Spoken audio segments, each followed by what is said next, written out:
Alright, so this is a short poem called Innerweavings.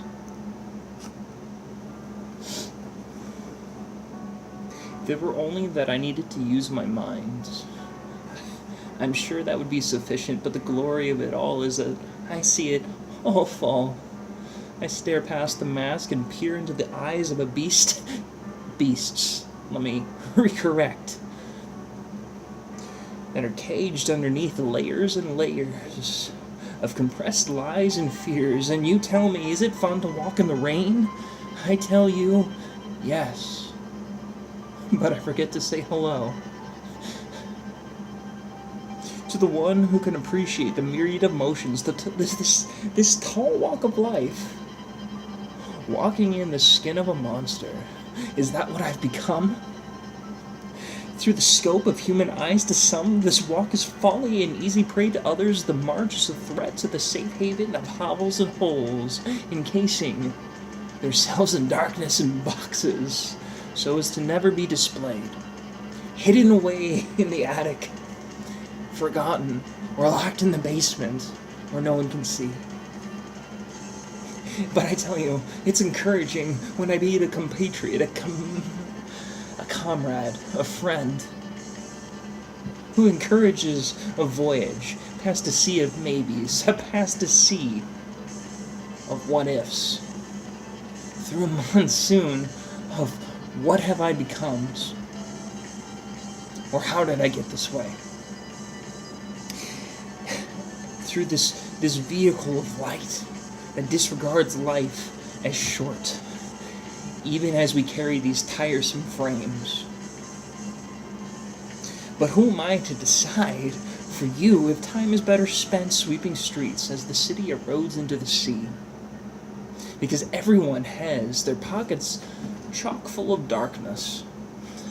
We stuff it to the brim only to carry load after load after load after load after load in our arms, on our backs, and they erect to the highest of the sky with the intent, as if to reach heaven with the towers we carry. We think it's self-sufficient. We think it's gonna get us somewhere. It's gonna make everything okay. I can tell you it never has. It hasn't worked for me because people still see the light refracting off of my body. This tired and stressed out and depressed and angry and fearful and hurting body. I don't know if you can sympathize or even empathize with the feeling, but I think you can. Because I think that we've all tried to scrub away our own shadow, as if we're commemorating ourselves with this task. What a tall walk of life we live. And you may see me as monstrous, but I see myself as content. But I know guilt is a hellhole for those who become infatuated with this task. Rather, I know that this walk that I'm living now, it's that of a pitiful beggar. It feels low, but it's filled with a desire that's different than what I'm used to. Instead of loving, trying to fill this hole inside of me with anything and everything that I can, I've noticed that there's this small pinprick of light. It's there, and it's strange, and it's weird, and it's alluring. It's different. Because now I realize that this throne that I've sat on, and this crown that I've worn for myself, it's no longer sufficient.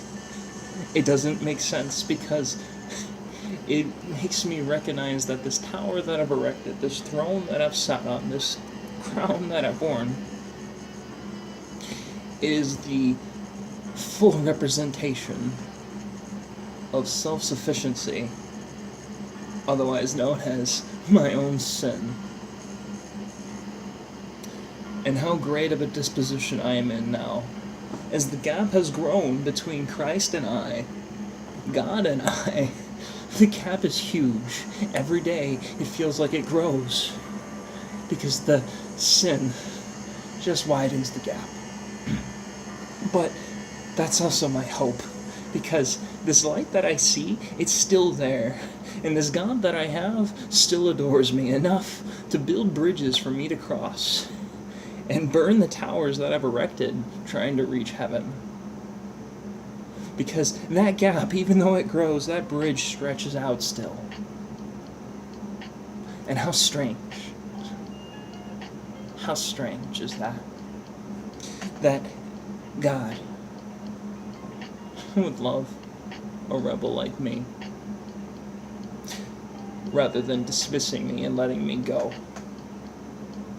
But truly, I'm reminded, even though I'm now recognizing that I am drowning in His mercy, because the glory of it all is that I am humbled before holiness with a hope that is greater than anything I have ever known before. That there is a joy, that there is a peace and a life and a truth and a wholeness that fills the hole and allows me to breathe again. No longer a monster, but a child of God, adopted and loved. I can say, I am loved. How great is that? That is my hope. But what is yours?